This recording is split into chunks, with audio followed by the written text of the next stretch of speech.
And welcome to Whiskey Politics. I'm Dave Sussman, your host at America's Voice News. You can find us at 6 p.m. daily, East Coast time, 3 p.m. Pacific, on America's Voice News, which you can find on Apple TV, on Roku, and other platforms coming soon. If you are not watching us on America's Voice News, please find us at YouTube and watch our video series. We have new interviews going up literally daily now.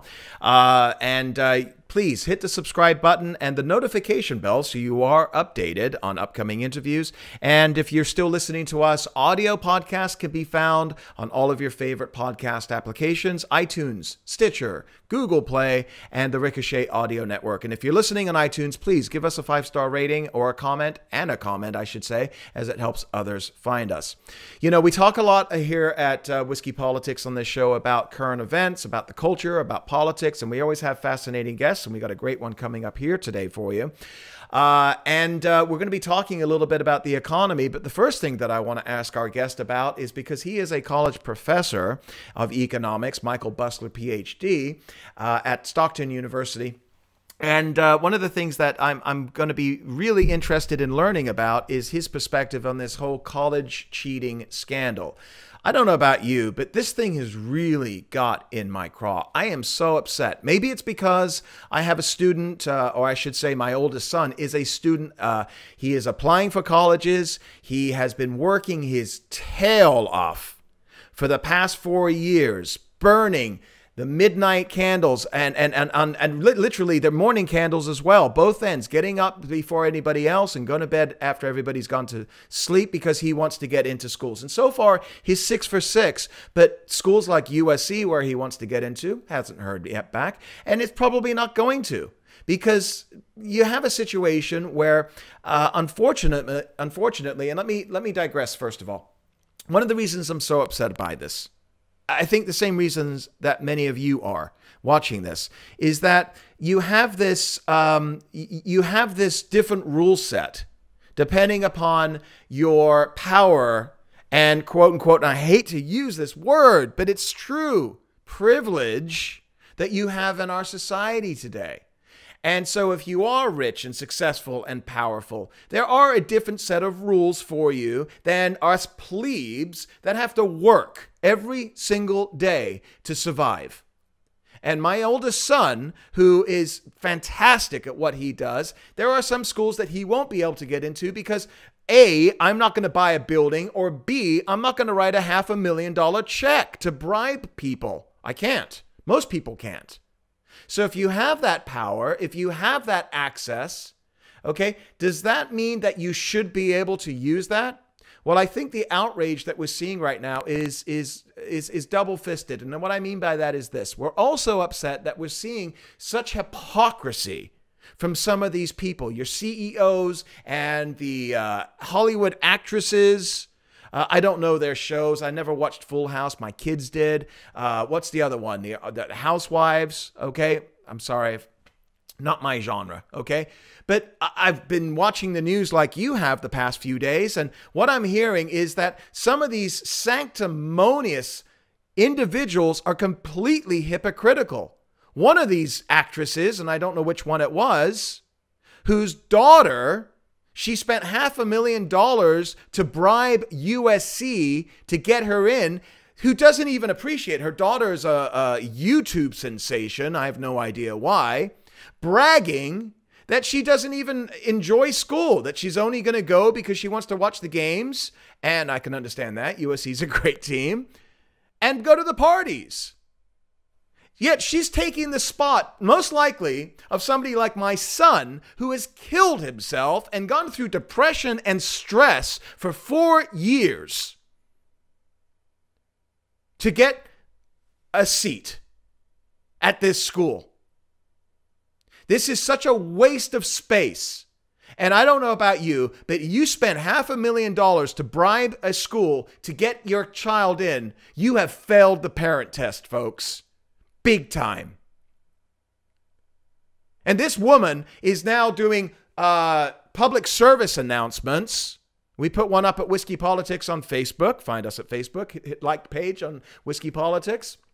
And we put this blog up from Anna Kate. She found it. And basically this woman was talking about that every girl has the right to go to college and we should fund them. Here's our GoFundMe page. How hypocritical and sanctimonious is that? But another reason that I'm upset and quite frankly angry about all of this is because, and to not take any blame away from these parents, they deserve all of society's onslaught right now, this assault that they're going to be getting from the media and the memes and everything else. They deserve it. Okay? But I'm upset, and I talked about this actually on my personal Facebook page with some friends yesterday. I'm more upset because this was a long time in coming. This is a result of government interference in education. Now, it goes back to the early 2000s where the good intentions by mostly Democrats in Congress pushed forward the idea that everybody has the right to attend college. Not the opportunity to get into college, but has the right to attend college. And we need to make it easier. So the best way to do that is to have government-backed student loans. Now, you may be saying, well, yeah, that's absolutely a problem for students. They can't afford it, so they should have student loans. Okay, there are free market solutions to that. But the problem is that when the government gets involved in anything, and the two biggest inflationary indexes in the past 10 years has been in college tuition and healthcare. I wonder what other thing government got involved in the last 10 years. Healthcare, maybe? Listen, I'm an advocate for finding solutions to problems such as high college tuition. But when you get the government involved, and what happened was this incestuous affair started in the early 2000s. Barney Frank, Chris Dodd, and the entire Democrat congressional committee that was overseeing the financial services ensured that Fannie Mae, a pseudo-government-backed organization, was going to be funded by the good faith and backed by the U.S. government and the U.S. taxpayer. And that means that when Fannie Mae, not Freddie Mac, that's for real estate, when Fannie Mae now makes college loans, they don't have to worry about whether or not the student is going to default because they are going to be backed up by the government. And so here's the problem. You had donations going from the Democrats to Fannie Mae. And then you had, in reciprocal turn, donations from Fannie Mae to fund political elections and candidacies of, guess which party? It wasn't the GOP. So this in turn creates a bubble. And now we have $2 trillion in student loans. And the biggest issue of all of this is that these people don't have any idea or understanding about economics 101, supply and demand. When everybody can go to college, there are going to be more butts than there are seats. And so the colleges are going to do what is natural for them, and that is A, they can raise prices as high as they want. My first undergrad school that I went to in the 80s, my first semester was $287. I remember this because I wrote the check. Now it's $40,000 a year. Same school, same education. It's supply and demand. And the more college loans are available, the more students there are who can go to college. So they're going to charge what they want.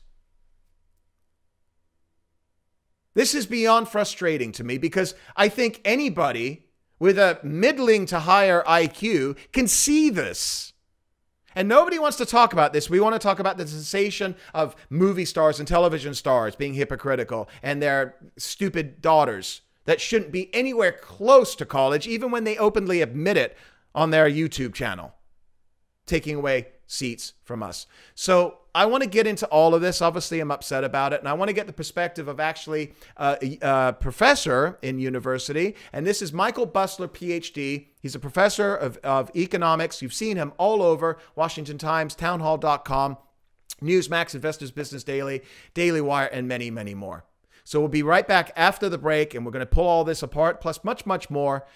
Dave Sussman here at Whiskey Politics on America's Voice News. We'll be right back.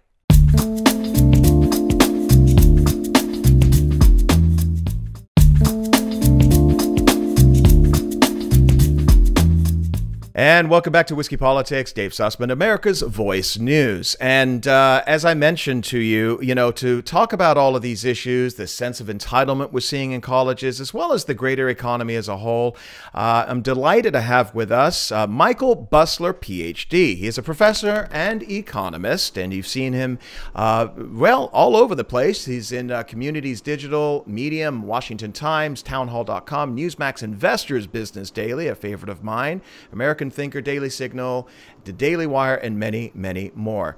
Welcome. Is it Michael or Doctor? Michael's just fine, David. Thank you. It's my pleasure to be here. It's a pleasure having you. So first of all, I just kind of got off on a little bit of a tear and a rant about the sense of entitlement that we see right now with this whole college cheating situation. And I blame, and correct me if I'm wrong here, I think this stems back to something much, much larger, which a lot of people don't want to talk about today, and that is government-backed student loans through Fannie Mae, allowing basically the schools to have a lot more butts put in the seats than they have space for, and allowing them with the natural law, economic law of supply and demand, allowing them to charge what they want, which has pushed everything to the point where we have this today, this striving for people to cheat to get through the system. What say you about that? Yeah, the government's position on lending for students to go to school is it's kind of a double-edged sword, and you're right. Because the financial aid is relatively easy to get for anyone, college students are really not concerned about the price that they're being charged. They just want to get into school, and I figure they'll get enough aid one way or another to cover it. And you're also correct, it allows colleges and universities to push up tuition. On the other hand, the government takes the position that they'd like to see every American student who's willing and able to go to college. The government wants to see that they have the ability to do that, and they don't want to let money stand in the way. So you're sort of damned if you do, giving too much money, allowing a bad situation. But on the other hand, if you don't give enough money, there'll be some students that are probably qualified to go to those schools who would not be able to afford it without the aid. You're a professor. You teach at Stockton University, is it? Stockton University, yeah. So what is it that you're hearing right now from the kids regarding this? Because, I mean, even state schools are becoming... I went to a state school for an undergrad degree, and that school today, which I paid $287 for my first semester, not to age myself, is now $40 grand a year. Yeah. What are you hearing from the kids? Well, they're complaining that college tuition is so high, and it's not so much specifically that, it's the amount of debt that they have when they graduate. I know we're going to talk about the economy next too, but because the economy has been so stagnant really for the last 2 decades, many students graduate, they have a difficult time finding a job. A lot of them end up taking a job for which they're overqualified, didn't need the college degree. Well, as a result of that, they get a fairly low wage, they have high debt, and it really squeezes them and changes their lifestyle. That's their largest complaint. Regarding the scandal that sort of broke yesterday, the students that I talked to, especially the athletes, are extremely upset. Look at some of the elite schools. You hear stories about somebody who got near perfect score on his SATs, had some community involvement, didn't get into the school. Good grades, high GPA, still didn't get in. The reason is the elite schools probably have 5 or 6 qualified applicants for every opening. So what they do is they look for a student who they believe would fit in well at the school and indeed succeed. Oftentimes they use athletics to judge that. If someone is getting extremely good grades and playing athletics and excelling in the athletics, it says to the institution that here's somebody extremely committed and they're probably going to do well here. Well, meanwhile, somebody who's playing football, for instance, started doing that when they were probably 8 years old, played in the junior leagues, played all through high school, went to practice 5 days a week, did extra weight training, did what they had to excel, figuring that even if their academics are good, here's a little something to show that they're committed. And now you have somebody getting into school by faking all that, and taking the place of a hard-working student, and it has them extremely upset. This seems to come from a place of a sense of entitlement today, and that you don't have to work for anything anymore. You can just get what you want. And we're seeing this coming down from the parents and those wealthy parents that obviously promulgated all of this over the past several years. Yeah. But I think it comes to a deeper sense, and I want your reaction to this, and that is that this short-term attention span that we have right now in things may be created by the internet or the media, I don't know what, but it sends a message that if you want something, you can get it, and you don't have to put in the time. You're a PhD. I got master's degrees. I put in the time. You put in the time. What are we teaching our kids today, and what are you hearing from college students today regarding the work ethic, so to say? Yeah, the work ethic is not nearly what it used to be, and you're right. The young youth today think that they're entitled to get all of these things. We will get political soon, probably shortly, but a lot of the philosophy of socialism means that you'll give something to somebody whether they've earned it or not. And when you start pushing those kind of views and gain some acceptance, then students and young people start to feel like, well, I should get it without having to work. Whenever people bring this up, I say, well, look, think back to John Kennedy. And when John Kennedy won and was sworn into office, and his inaugural speech, a line that is always remembered is, ask not what your country can do for you, ask what you can do for your country. The youth today have gone away from that. They expect that the country will do for them without them having to do anything. If we start to talk about some of these socialistic plans that have been put forth, I mean, they're talking about giving somebody a completely free education, completely free health care. They're even talking about giving somebody income even if they're not willing to work. That encourages this sense of entitlement, and it's just going to make this problem worse. You know, this is an issue that I wanted to bring up a little bit further into our conversation, but you are in Stockton, and Stockton has some type of a living wage or something where they actually give people hundreds of dollars a month just because they're citizens of that city. And the city council, I guess, approved that, correct? Yeah, let me tell you, I'm at Stockton University, which is in New Jersey, but you're right about Stockton, California. Right, Stockton, California. I apologize. They did institute a guaranteed income plan where they're just giving basic income to people who aren't doing anything. In my opinion, that's a disaster. They have all kinds of ways to rationalize it, but if you get down to the bottom line, what you're doing is taking income away from people that have earned it and giving it to people who, for whatever reason, have not earned it. That can't possibly be a good thing. Rather, the way our system is set up, you're supposed to be paid according to your contribution to the system.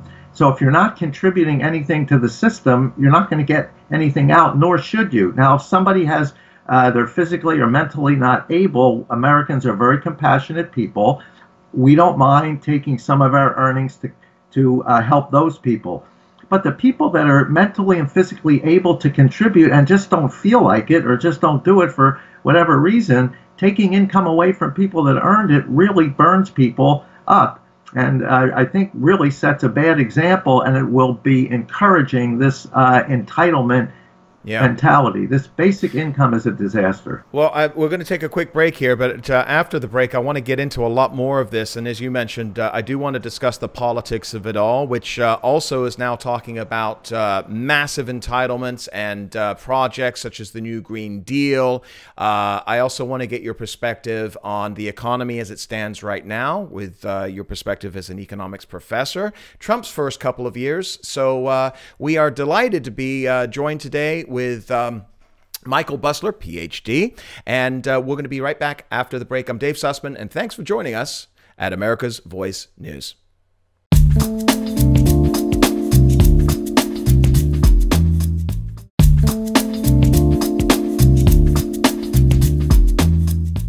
And Dave Sussman back with you at America's Voice News. And you can find us at 6 p.m. daily East Coast time at America's Voice News, as well as YouTube. And don't forget to hit that subscribe and notification bell and all of your favorite podcast applications, iTunes, Stitcher, Google Play, as well as the Ricochet Audio Network. So I kind of went on a tear and a rant last time about AOC and this level of infantile behavior, this perspective of the world, which is in my mind is completely coming from a place of well, it's a lack of education. It's a lack of understanding of the big world. And so we're talking here with Michael Busler, Ph.D., who is an economics professor. He is a columnist. You've seen him all over the place. And I know you've written a piece about the New Green Deal. And I want to get your perspective and what you talked about in your article. But we've had a few climatologists on the show, and namely Dr. William Happer, Norman Rogers most recently, Gregory Wrightstone, who all point to the crisis mongering that we're seeing right now regarding rising or raising CO2 levels as a really, really horrible bad thing. And we're 12 years away from Armageddon, where these scientists, one of whom or two of whom are actually on the White House advisory panel now for for President Donald Trump, saying that raising CO2 levels is actually not a bad thing for the Earth. What say you on all of this discussion and this argument and the New Green Deal? Well, look, the reality is that the climate is changing, and it has been changing for thousands of years. There are areas that are now very fertile that were once desert, and vice versa. So the climate will continue to change. The New Green Deal people believe that it's caused by human activity producing CO2. Now, it's a question of, and it's somewhat of a debate as to how much impact human activity has in the first place. And second place, as your scientist pointed out, excess CO2 may not be such a good thing. So she wants to revamp the entire economy, which in her plan would cause economic stagnation and the economy would collapse. She wants to get rid of fossil fuels. We depend on fossil fuels for everything. Even taking food from where it's grown into the cities where people live, you need big trucks to do that. So you can't destroy an entire energy industry for something that may not even be correct. I thought I read last week that some scientists say that maybe this global warming is just sort of a phase we're going through, and we may not be too far away from a cooling period. I remember back in 1970, scientists said in 50 years we're going to have an ice age. Well, yep. Here it is 50 years later, and we're in, now they're talking about global warming. So if there are problems, let's deal with them, but you can't disrupt the entire economy for that. Now, with regard to the New Green Deal, essentially it's a socialistic plan that will give people free health care, free education, free basic income. And of course, when they're getting it free, it's not free. It comes from the government. And where does the government doesn't have any money. Where do they get the money? It comes from taxpayers. So you're asking somebody who's working to pay for his own education, his own health care, and also pay for somebody else's. You just can't keep doing that. I look at this as, take a look at the big picture.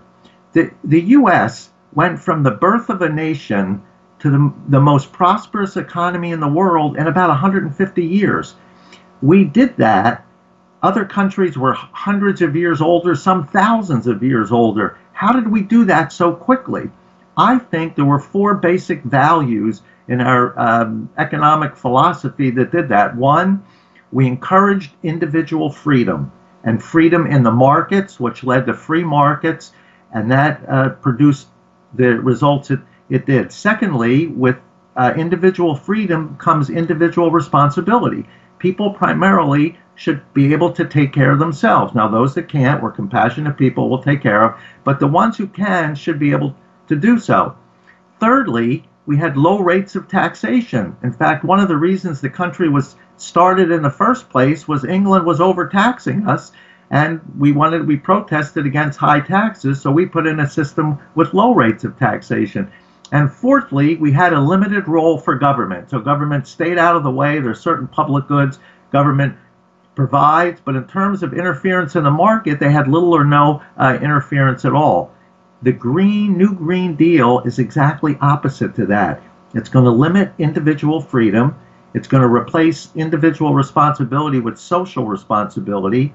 You'll have to have high rates of taxation, not just on the wealthy, but on the middle class to pay for all this. And you now have an expanded role for government. So all four of the basic principles that got us where we are, the New Green Deal goes against. You know, when I take a look at this discussion about the environment, I think we can all agree that smog and pollution, especially at high levels in emerging markets or economic powers like China or India, and hubs around the world that are emerging, you know, they're not good for the earth. I don't want to see coal plants polluting, and a lot of that is, you know, transferring over, you know, the ocean, and we see that back in the United States and in Canada. So I think we can all agree that it is good to have clean, you know, clean energy. Absolutely. If we can. But what can America do? Well, because listen, I was a kid in the 1970s. I came from London, England, and I remember Southern California. You could barely see the hills across the valley because of the smog. Obviously, significant improvements, okay? So what can America do to help those countries achieve the same lower carbon emissions that we see in North America? It's going to be very difficult in emerging markets. And the reason is coal is fairly plentiful and relatively cheap. And especially for underdeveloped countries, this becomes a source of fuel for them. There's really not a whole lot we can do. We can't say to them, listen, you can't use coal for energy, because then they say, well, we don't have anything else to use for energy. So it will be difficult to do. They came up with this Paris Accord that is supposed to work in that direction. What I saw of it, I didn't think it was going to work. It looks like it was just going to penalize the U.S. If we didn't do things and allow countries like China and India to continue to pollute. You're absolutely right. Look, we all want clean air. We all want clean water. And given our choice, we'd like to produce energy as cleanly as possible. But you just can't switch overnight from what we've been developing for 50, 60, 100 years to something that's clean. Secondly, the marketplace is taking care of this. Already, solar panels are coming down in price, and there are some companies now without government subsidies, which is how it should be, are willing and able to put up some of these solar farms and wind farms, and you don't need government subsidies. The projects make sense economically because people want to buy them. You can't force people to buy things. You can try to influence them by giving them tax breaks, but ultimately that's not an efficient way to do it. So just let the marketplace work, provide accurate information to consumers. I think we'll work toward getting clean air here, and we'll just have to do what we can for other countries. Yeah, so in our last minute before our final break here with you, you talk about solar power, and we talk about companies like Tesla, who obviously are getting subsidies from the government. Their giga farms and everything is a technology which I think is extremely interesting and potentially promising. You pull those subsidies from companies like that. Does the technology happen without that? Well, there's thought about that too. So if there's certain goals that we think are best for society, and it's a little dangerous when I say that because somebody in government has to make that decision, but it's not unusual for government to use tax dollars to finance research and finance companies that are getting into new products. And I can argue whether that's a good idea or a bad idea. It might be a good compromise between direct government subsidies to consumers and having the government not do anything at all. Gotcha. Gotcha. Well, I'm in a total agreement with you. I think we should let the free market determine the winners and the losers, not the government. Right. So anyway, coming up for our last break here, and when we do get back, I want to spend the rest of our time talking about the economy as a whole, and especially kind of a 2-year report card that you just gave Donald Trump and the policies that have been implemented over the past couple of years. So we'll be right back. Dave Sussman here with Whiskey Politics at America's Voice News, and we're delighted to have with us Michael Busler, Ph.D. We'll be right back after the break.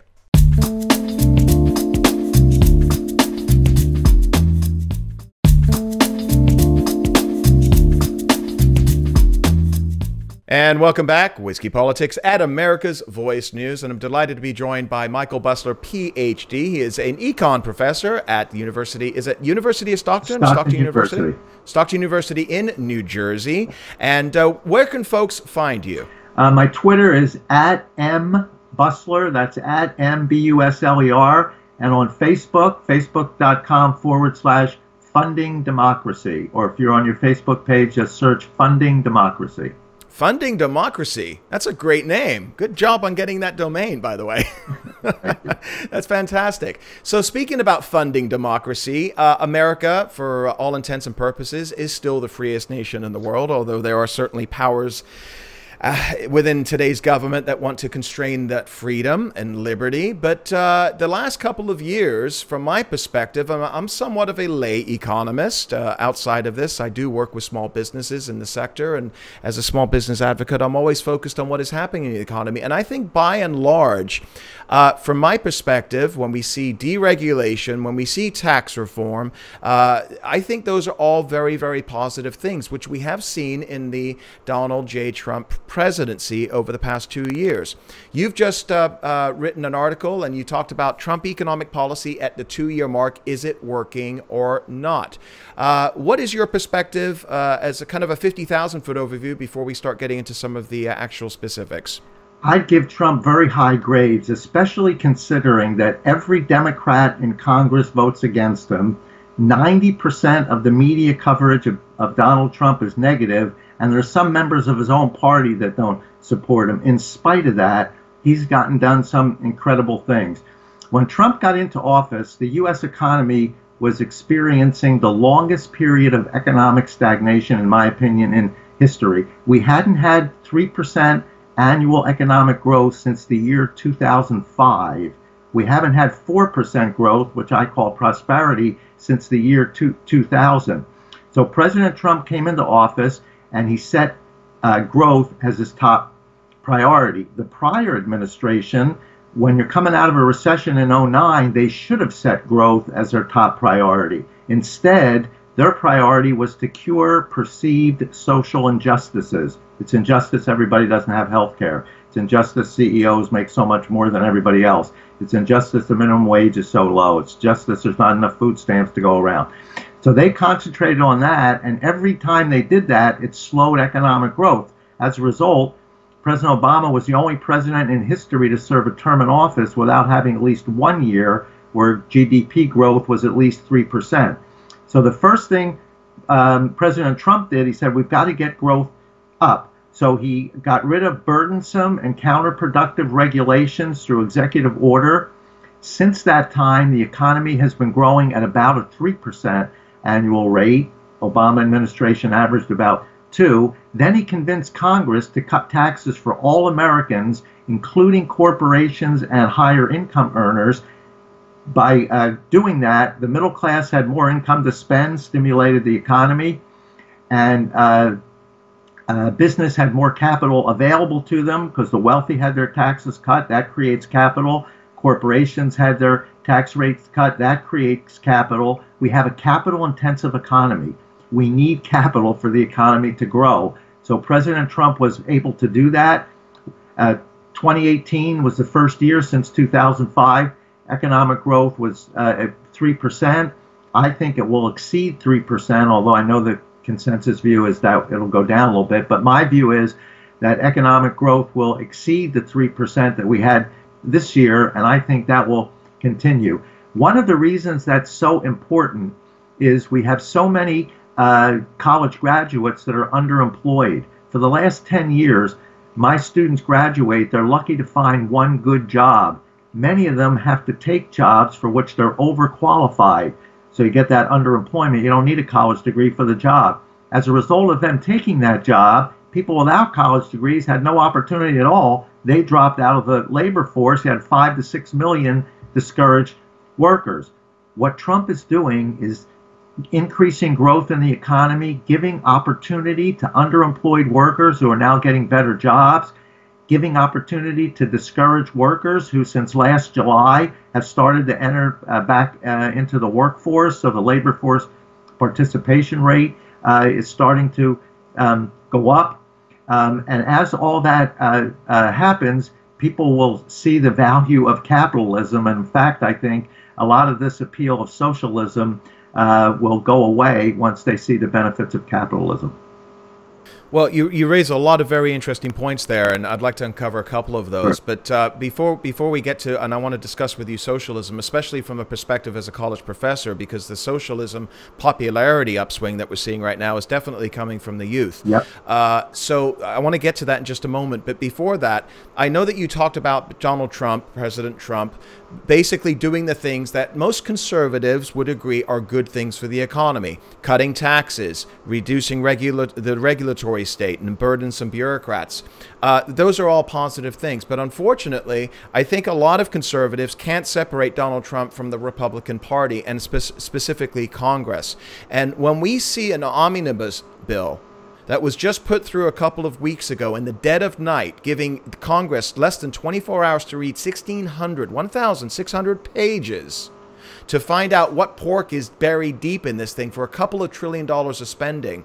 And their only argument is, well, it wasn't as bad as the Democrats wanted. We held it back a little bit.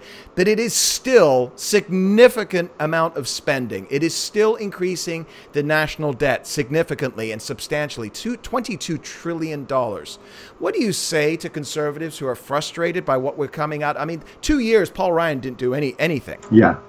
So in fiscal 2019, the government will spend about federal government, $4.4 trillion. Trump's budget is for $4.7 trillion. Now, that extra $300 billion, almost all of it goes into the deficit. So I also want to say that the tax cut did not add to the deficit. In spite of what everybody says, the tax cut did not add $1 to the deficit. We took in more tax revenue in 2018 under the low taxes than we did in 2017. We're going to take in more tax revenue in 2019 than we did in 18. So the tax cut did not add deficit. What did it was spending was going up. President Trump, in the political environment that we're in, he submitted the best budget he could, and I don't like it either.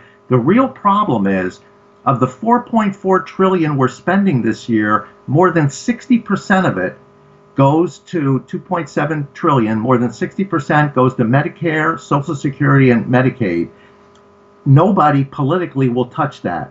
So you now only have 40% of the budget that you can work on. You have to pay the interest on the debt. It's about $400 billion. You have to rebuild the military, which was decimated in the last 10 years. That's about $700 billion. There's not a whole lot of room to cut anything.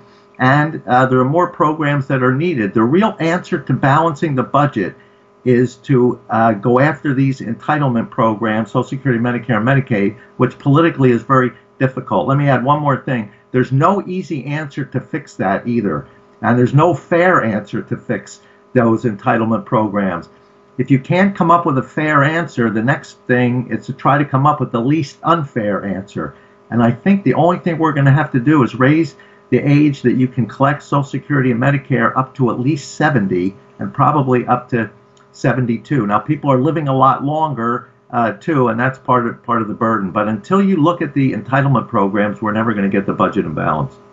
Yeah, but you're talking about politicians who are worried about the next election, and get branded with taking money away from senior citizens is not a good political argument. I mean, I don't see that happening unless you have term limits. The only answer to all of these economic issues is term limits, in my opinion. Yeah, so since we don't have that, the only hope is President Trump gets reelected, and then he's not worried about reelection in the future. He's not a politician. He doesn't understand kick the can down the road.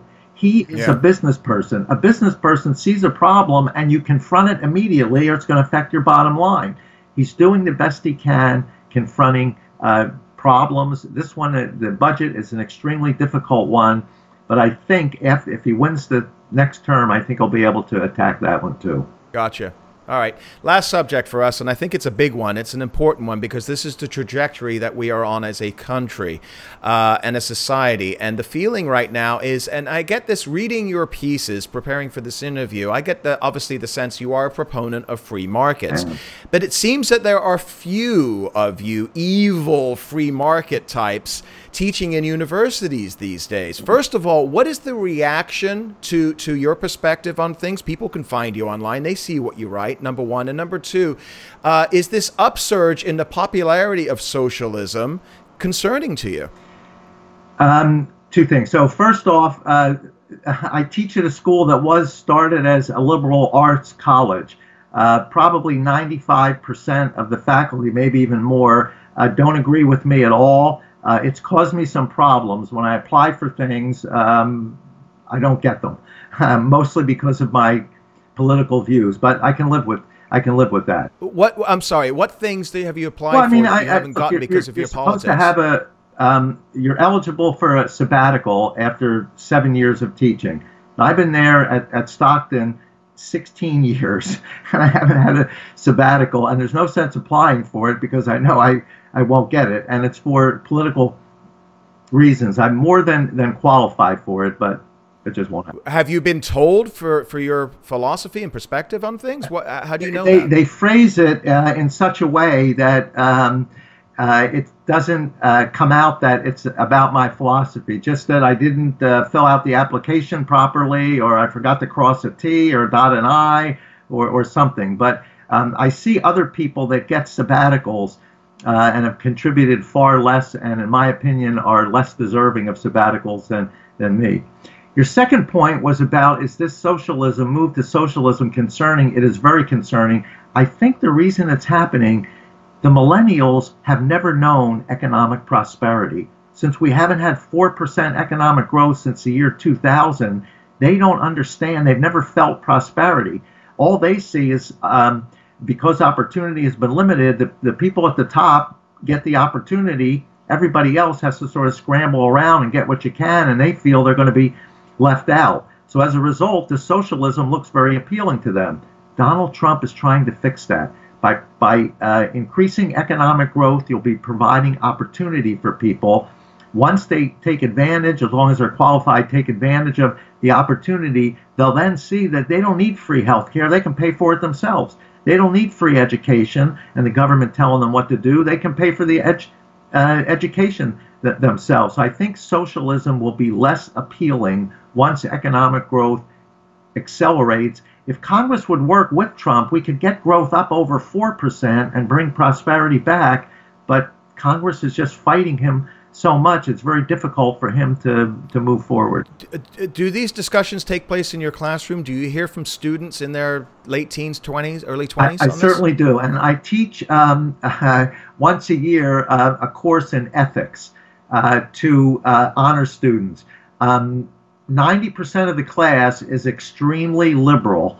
I remember when Bernie Sanders was running for president back in the 2016. Well, he is again.